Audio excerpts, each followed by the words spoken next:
And this is how a car engine works. Let's start at a single piston, the powerhouse of the engine, and work our way outwards. The four-stroke cycle. When a piston travels to the end of its range, whether up or down, that's a stroke. Car engines use a four-stroke cycle, and it goes like this. First, intake. The piston descends, sucking an air-fuel mixture into the cylinder through the intake port, with both intake valves open. Next, compression. With all valves closed, the piston comes back up, compressing the fuel and air mixture for more powerful combustion. Then, the power stroke. An electrical spark ignites the compressed fuel and air mixture, and the resulting combustion forces the piston to the bottom of the cylinder again. A connecting rod transfers this power to the crankshaft. Finally, exhaust. The piston comes back up, pushing the spent mixture out through open exhaust valves and the exhaust port, connecting multiple pistons. For smooth power delivery, pistons take turns firing. The firing order for this engine is 1, 3, 4, 2. Camshafts with specially shaped cams push spring-loaded valves open in turn. Cam gears and a timing belt or chain links everything to the crankshaft, and it all spins together. The crankshaft translates piston power out of the engine. It has counterweights to balance against the pistons for perfectly smooth revolutions. This is what RPM means. We're counting the number of full crankshaft revolutions per minute. The engine block holds the crankshaft and cylinders, and the cylinder head holds valves, ports, cams, etc. A geared flywheel sits at one side of the crankshaft for connection to a transmission. It's also where the starter connects to the system. This engine has 4 cylinders arranged in a single row, but there are many other possible configurations, like 6 cylinders with 3 on each side, angled in a V-shape, or 8. Despite different design goals, the basic engine parts are all there. Now let's look at other systems that support this combustion process. Air intake. Air comes in through the air filter and then into the intake manifold, where it mixes with fuel before being sucked into individual cylinders through intake ports.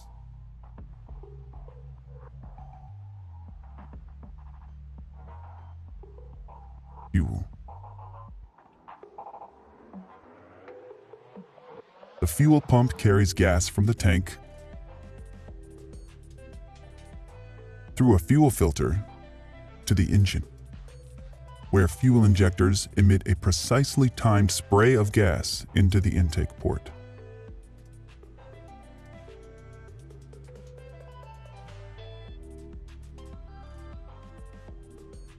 Cooling.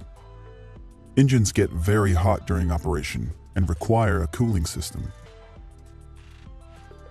Coolant channels around the cylinders and through the cylinder heads carry a special liquid called antifreeze to keep temperatures within safe operating range. It's called antifreeze because it won't freeze in icy weather. After cooling hot engine parts, coolant circulates through the radiator. The radiator has a network of small tubes and fins. Coolant passes through these channels while air, pulled in by the radiator fan, blows by the tubes, cooling the hot liquid for recirculation.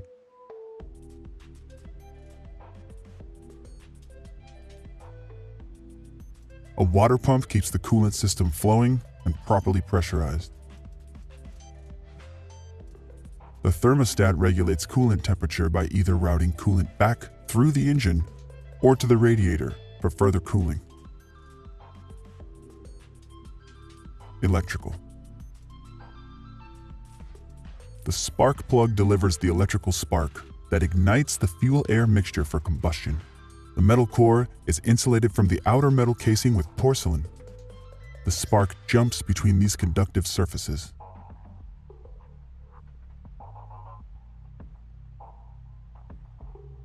The coil pack delivers electrical current to the spark plugs as directed by the ECM, or Engine Control Module.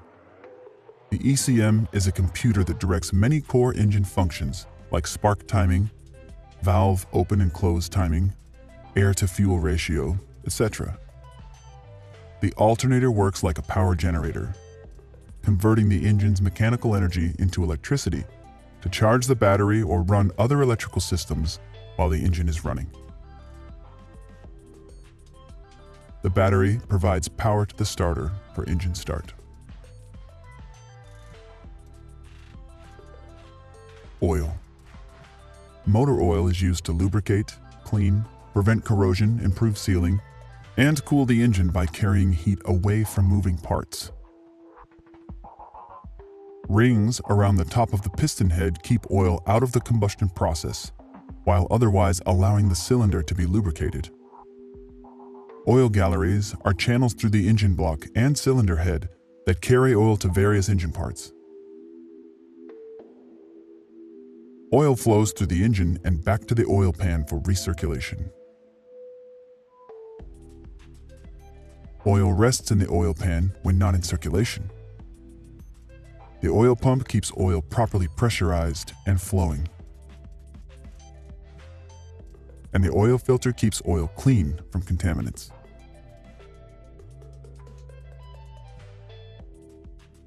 Exhaust.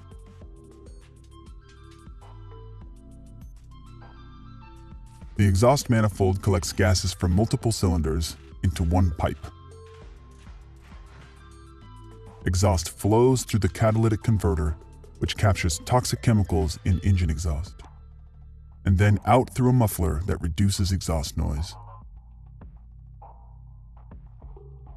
And finally, here's the full functioning engine with all the basic systems we've discussed.